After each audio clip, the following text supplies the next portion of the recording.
Welcome back to Proxhammer, everybody, and today we're going to be talking about how to include a Harlequin Detachment in your Craftworld Eldar list, and if it's even worth it with the new command point changes. So, when the Codex first came out, taking Harlequin Detachments was all the rage. It was easy, it was cheap command point-wise, and Harlequins were fairly OP. But is it still worth it?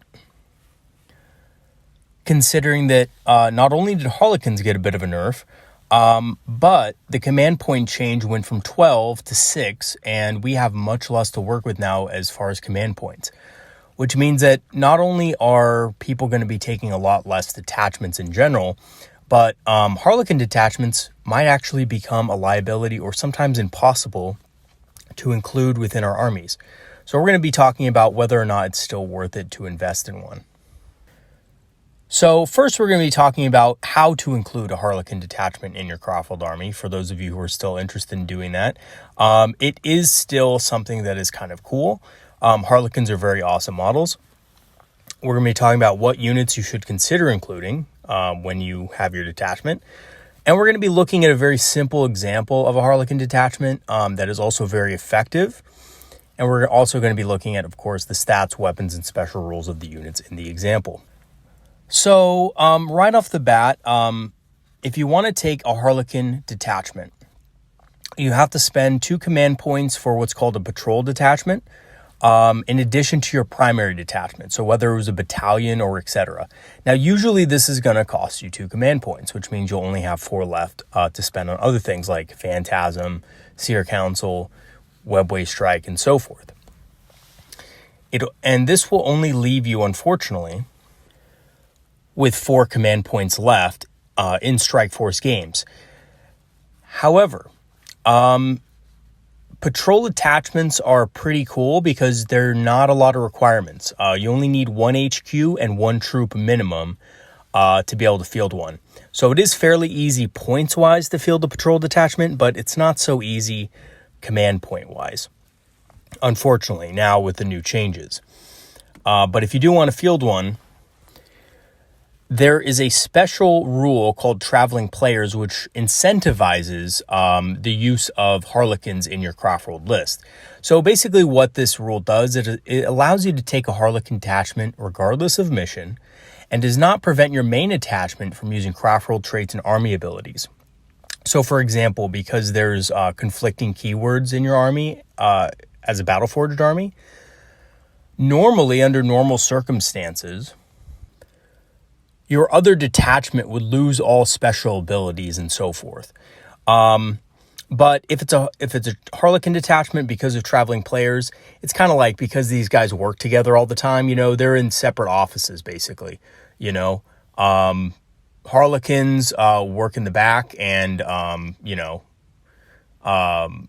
HR, and the Craftworld Eldar are the office workers, so to speak. So because they work together, they don't prevent you from using any kind of chapter-approved rules, Craftworld traits, etc., or army abilities in your primary detachment.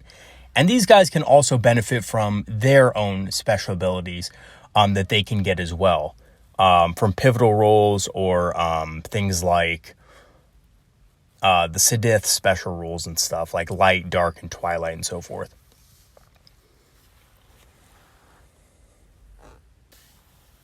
Now, I'm pretty sure that's how Traveling Players works. However, if any of you do play Harlequins very intensely, let me know if there's anything wrong with that in the comments.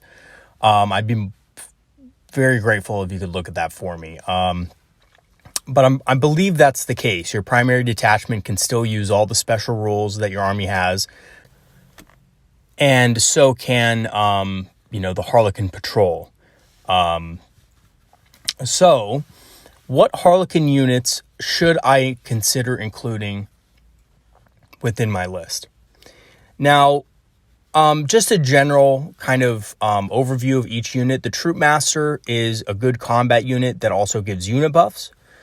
The Shadow Seer is a great psychic powers and has some great psychic powers and defensive abilities. The Solitaire has really insane combat potential, really good combat unit. The Death Jester is mostly a character assassin, so kind of like a sniper in a way. The Troop is just your versatile basic combat unit. Skyweavers are very mobile combat jet bikes, but they're also very good at anti-tank and anti-infantry at range.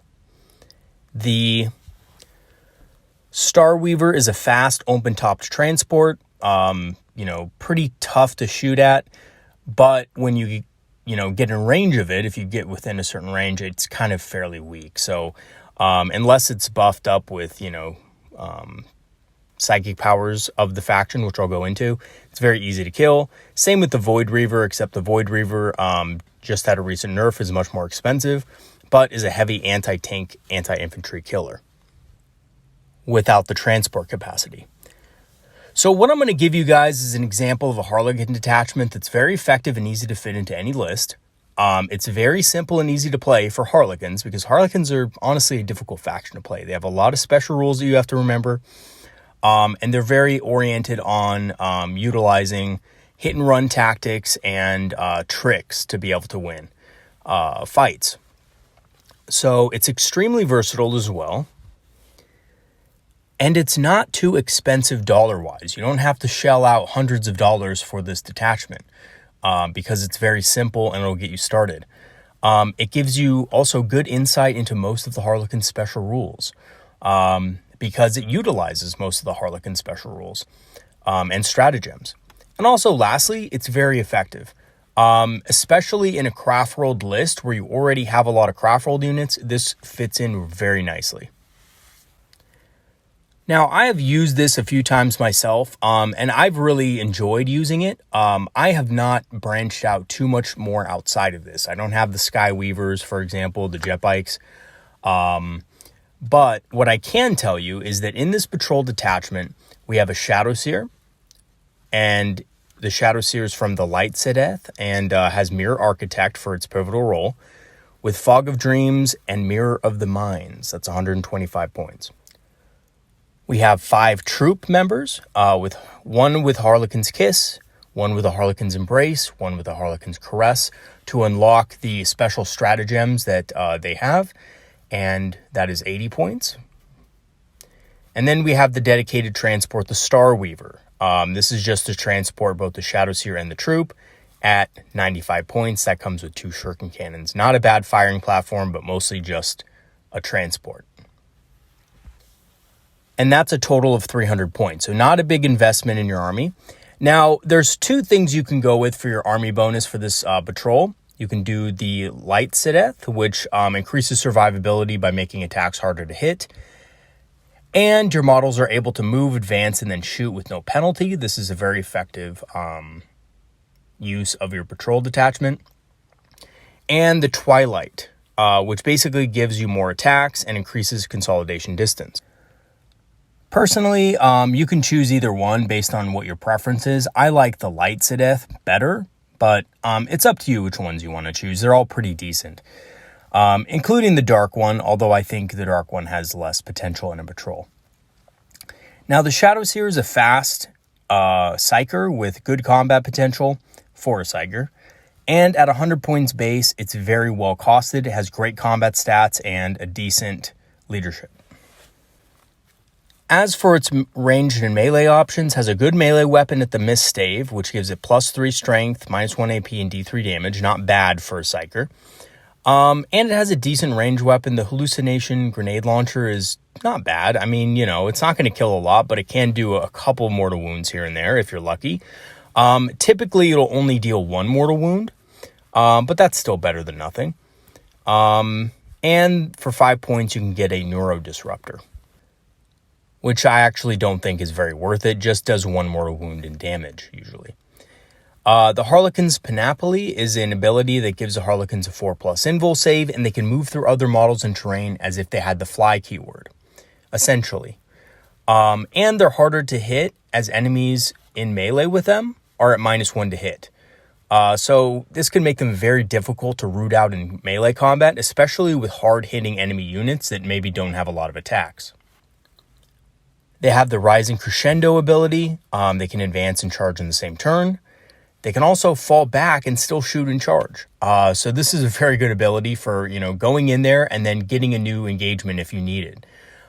Even if there's only one enemy model left in the unit, typically you're just stuck there, right? Well, Harlequins don't care. They can just move right back and then charge something else.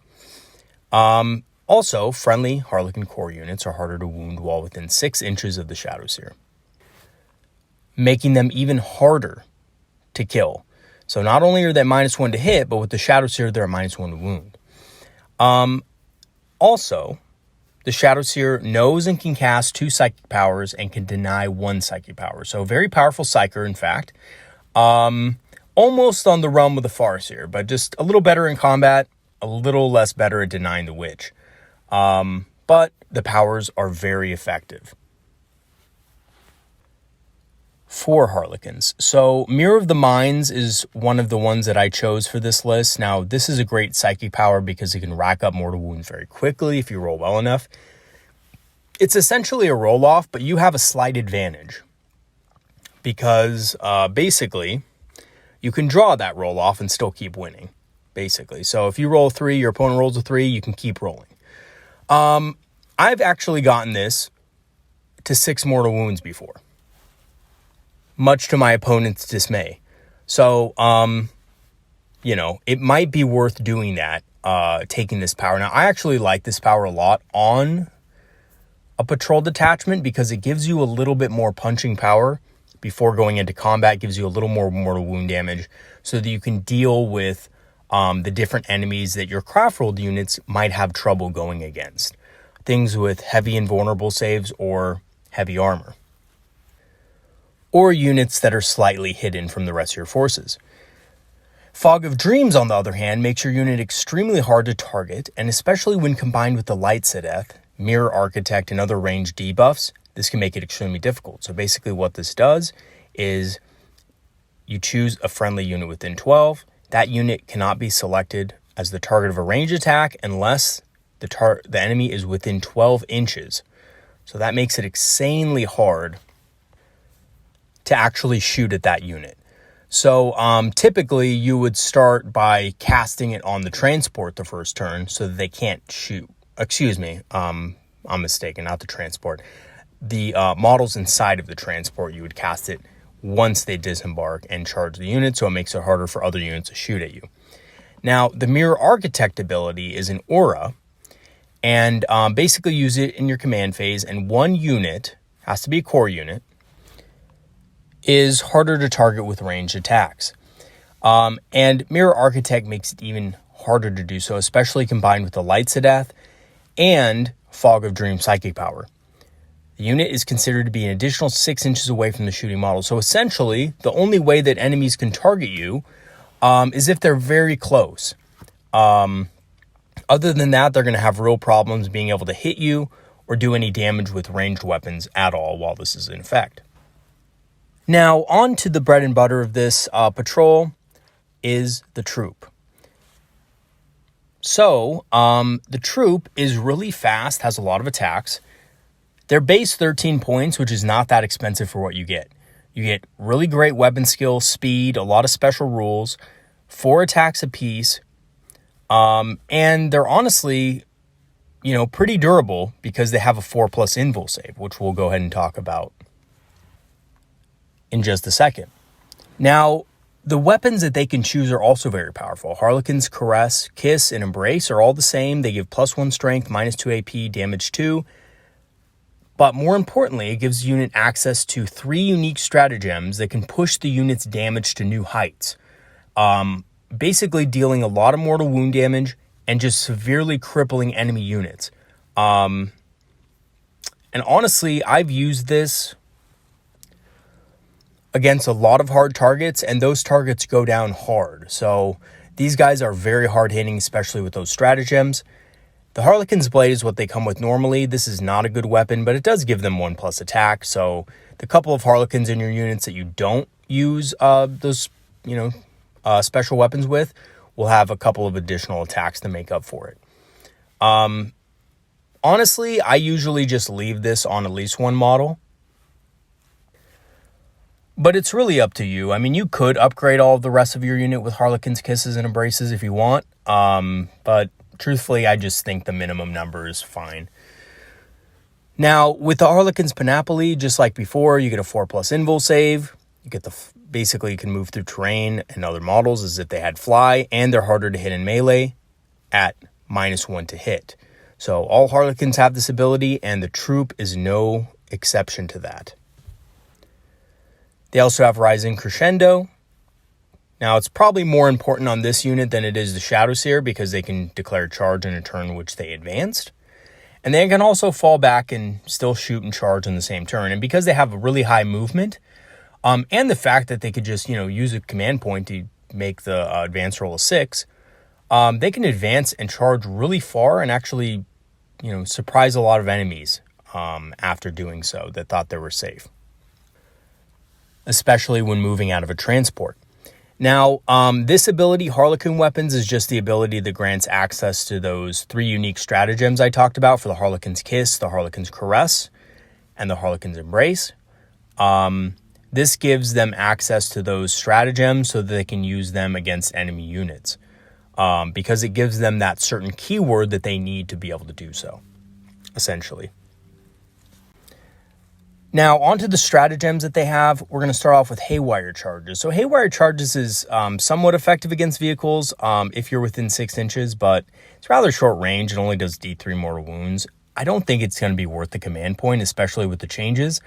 So I wouldn't use it really or consider it, but it can be useful if you need to take out a last kind of wound vehicle that someone's using to block your way. It could be a good way of getting rid of it early so that you can charge something else. Now, the Kiss of Death is the Harlequin's Kiss stratagem. So as long as the unit includes a Harlequin's Kiss, wound rolls of 6 cause a mortal wound in addition to any other damage when you use this stratagem.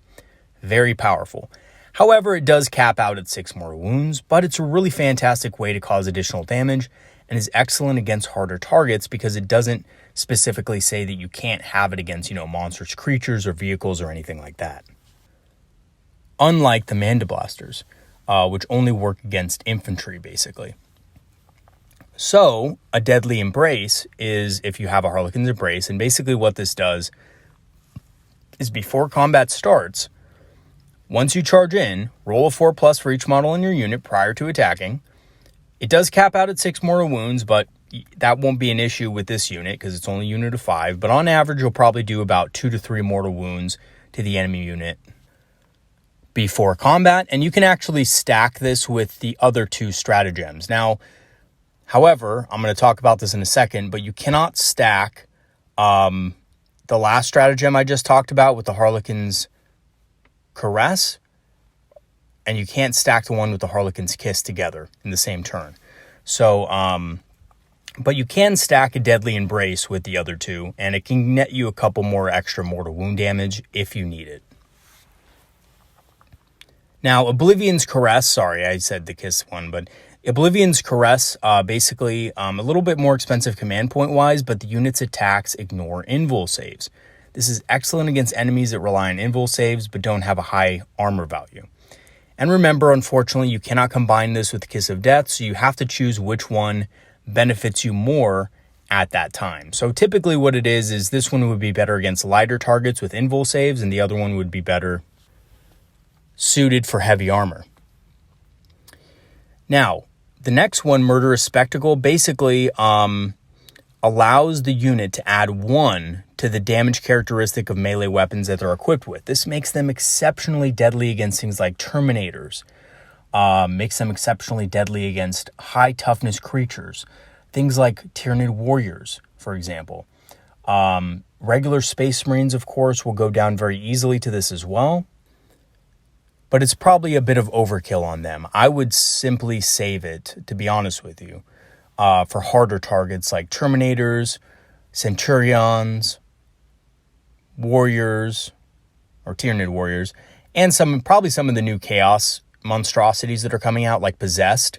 These guys are going to be a great counter to Possessed because they can ignore invuls and they can also do damage 3 as well,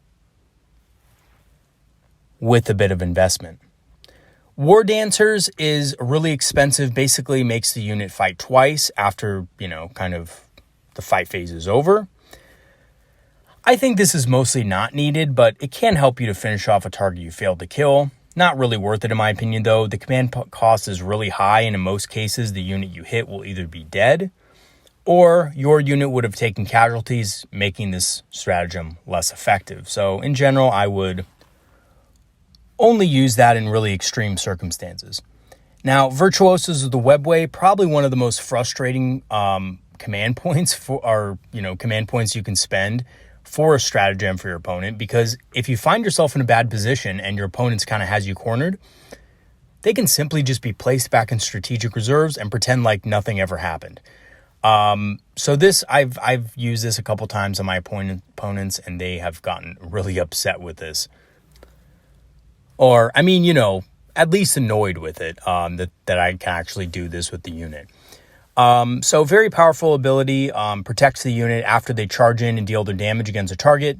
If your opponent tries to kind of close in on them to kill them next turn or whatever, you could just pop back into strategic reserve and hit the enemy on the other side of the board during the next turn. So very powerful ability and well worth the 1 command point if it is needed.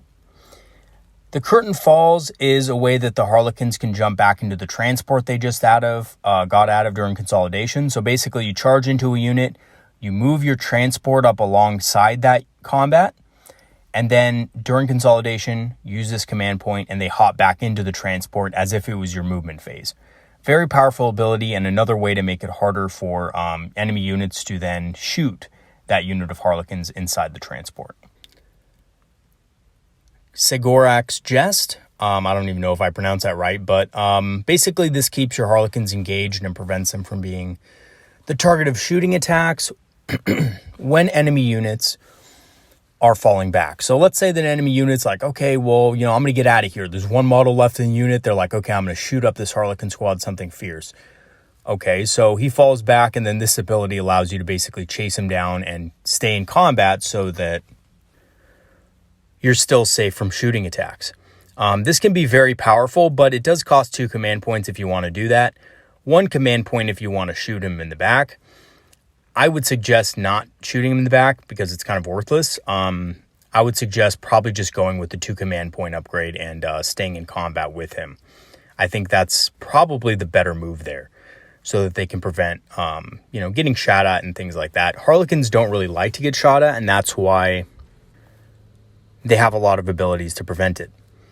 So the Star Weaver is the last unit on the patrol. It's extremely fast, but it has low survivability. It's a good shooting platform, comes with 2 shuriken cannons.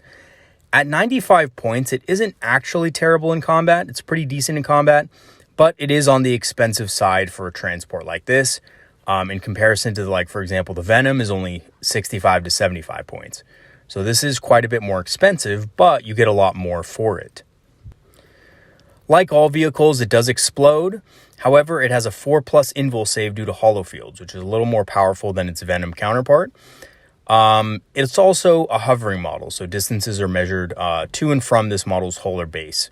That makes sense because it is a skimmer. So that shouldn't be a problem for the most part. The hollow fields, I think, is the most important part of this because this actually makes this very hard to kill with single target weapons. What makes this even harder to kill with single target weapons also is the fact that enemy hits cannot be rerolled and are at -1 against pretty much all attacks. So that's very powerful. The models inside can also shoot from the transport due to the fact it's open topped. Not very applicable, to be honest, but it could help in some situations. And it has Ride the Wind, which allows it to advance the full 6 inches each time it chooses to advance. And with the Lights to Death, you're going to be using this quite a bit. So it's quite a fast transport that can also shoot on the move. It also is a transport. It can transport 6 models, and this is perfect for a small unit of Harlequins and a character to be all bundled up into 1 patrol detachment. So it doesn't really cost you a lot of board space as well to field this. So in conclusion, I think although many of the new command point changes are pretty detrimental to the amount of detachments you can take, there are still a lot of advantages to including a Harlequin detachment in your army. I think Harlequins are one of the most versatile units for our codex as far as combat. They can deal with pretty much any situation that you normally couldn't deal with. And they're kind of like a Swiss Army knife, so to speak, for the Eldar codex as a patrol. Because normally Eldar units are very specialized, and if they go up against something that's outside of their specialization, they have a lot more trouble being cost effective. Harlequins do not give a damn, basically, about that. They will hit any unit hard, and they can use stratagems to make up for that lack that they might have. I've actually seen these guys even do significant damage to monstrous creatures and vehicles that they charge into with the right combination of stratagems and so forth, which might end up being a little bit costly as far as command points goes. But if this is used later in the game, you shouldn't have too much trouble with that, as the new changes allow for more command points to be, accessed throughout the battle. So they add a lot of versatility in terms of different targets they can wreck. And they basically, to be honest with you, are very frustrating for your opponent, very hard to shoot and target and lock down. And essentially, they can complement a Craftworld Eldar army extremely well, and basically make up for the lack of, combat damage in some areas that you might have in your list. Maybe your list isn't really designed to deal with a certain type of target. Well, most likely, Harlequins are your answer to that. And again, they're like the Swiss Army knife of Eldar, being able to deal with a lot of different targets and enemies. Alrighty, that's it for today's video, everybody. Let me know in the comments if you have anything to add. I did not go into all of the Harlequin stuff, obviously, just the kind of basics. I will do a Harlequins video eventually, but I feel like at that point it's going more towards Harlequins. I probably will still do it though, because I do like Harlequins. I just want to keep our focus on Craftworld Eldar for now, at least.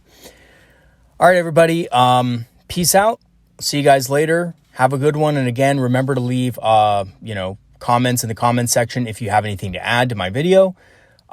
Be more than happy to see your guys' tips and tricks for using Harlequins in patrols and whether or not you guys think it's worth it still. All right, everybody. See you guys later. Have a great weekend. Have a lot of good games. Peace out. Oh, and just a quick reminder, our bad list contest, the deadline for that is at the end of the month. If you don't know what I'm talking about, check out my video on my bad list contest on my channel. And you enter a bad list, you have a chance to win a prize. So go ahead and watch that video if you haven't already, and check it out. All right, everybody. See you later.